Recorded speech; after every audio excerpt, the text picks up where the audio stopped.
السلام علیکم ملګرو. انضمام الحق د پاکستان کرکټ ټیم حواله سره یو ډیر غټ بیان جاری کړی دی. انضمام الحق ویلي دي چې د پاکستان ټیم هیڅ کله هم ترقی نشي کولی، د پاکستان ټیم هیڅ کله هم د انډیا د ټیم غونټې نشي جوړېدی. وجه دا خو چې د پاکستان د ټیم کھلاڑیان د خپل ځان دشمنان په خپل دي، د خپل د پاکستان کرکټ ټیم دشمنان دي.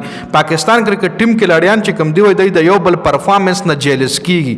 یو کس چې پکې ښه پرفارمنس وکړي وای بل ته جیلس کیږي او د خپل پرفارمنس باندې دومره فوکس نه کوي څومره چې د بل په پرفارمنس باندې کوي چې د څنګه زه د خپل د ښه پرفارمنس نه دی زه سټاپ کم، د ښه پرفارمنس نه دی زه ودرم چې دی چېرته ښه پرفارمنس ونه کړي، چېرته دی د عوام په نظر کې هیرو نشي.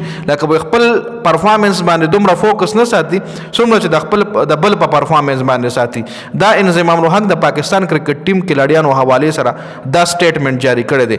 د حواله سره تاسو سره لري آیا دا حقیقت دی کنه؟ انضمام الحق حقیقت ویل دی کنه د پاکستان ټیم کھلاڑیان یو بل پرفارمنس نه جیلس کی کنه؟ خپل رائے کامنټ کړئ چې آیا د کې ریالټي شته ده کنه.